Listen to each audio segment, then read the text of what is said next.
বিসমিল্লাহির রহমানির রহিম। সবাইকে অগ্রিম ঈদের শুভেচ্ছা। এখানে বাদাম, কিশমিশ আর সেমাই একসাথে মিশিয়ে ঘি, চিনি আর গরুর দুধ দিয়ে মিডিয়াম আঁচে ভেজে নিতে হবে। তারপর এখানে মজুরালা চিজটা কুড়িয়ে রাখলাম, ড্যানো ক্রিম, কনডেন্স মিল্ক আর গুঁড়ো দুধ মিশিয়ে একটা ক্রিম তৈরি করে নিলাম। এখন সেমাইটা চেপে চেপে বসিয়ে ক্রিমটা আর মজুরালা চিজটা দিয়ে দিলাম। আবার ভাজা সেমাইটা দিলাম। আমি এভাবে কয়েকটা লেয়ার দিয়েছি, আপনারা চাইলে একটা লেয়ারও দিতে পারেন। আমার সেমাইটা বেশ অনেকটা ছিল আর ডিশটাও বড় ছিল, আমি কয়েকটা লেয়ার দিয়েছি। একটা দুইটা যে যার ইচ্ছা মতো দিতে পারেন। তো এখানে স্পেশাল আমার সেমাইটা বলার কারণ হচ্ছে মজুরালা চিজটা। আমরা ছোটরা বড়রা সবাই খুব পছন্দের একটা খাবার মজুরালা চিজটা দিলে ছোটরা বড়রা সবাই খুবই পছন্দ করে, যার জন্য এই সেমাইটা খুবই স্পেশাল হয়। আমি আমার পরিবারের কাছ থেকে 2 দিন পর পর এটার অর্ডার পাই, কারণ তাদের আবদার, তাদের এই সেমাইটা খেতে হবে। খুবই তাদের পছন্দের খাবার এই সেমাইটা।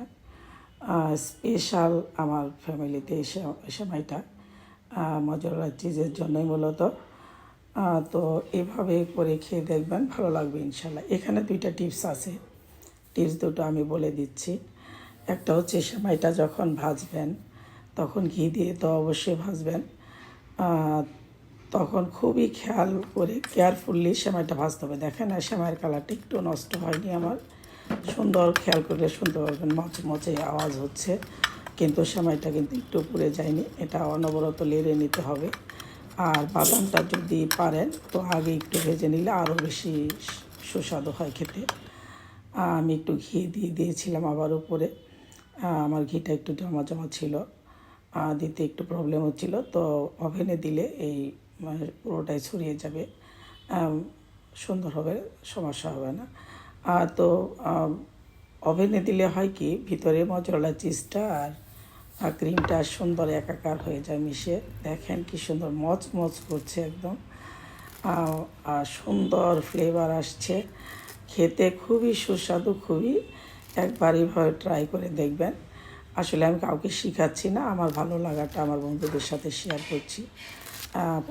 তৈরি করে খেয়ে দেখবেন এভাবে, পরিবারের প্রত্যেকটা সদস্য ছোট বড় সবাই খুব পছন্দ করে খাবে। মূলত স্পেশাল মজুরালা চিজের এই লাচ্ছা খুবই খুবই খুবই মজার হয়। তো সবাইকে অগ্রিম ঈদের শুভেচ্ছা জানিয়ে আজকে আমি বিদায় নিচ্ছি।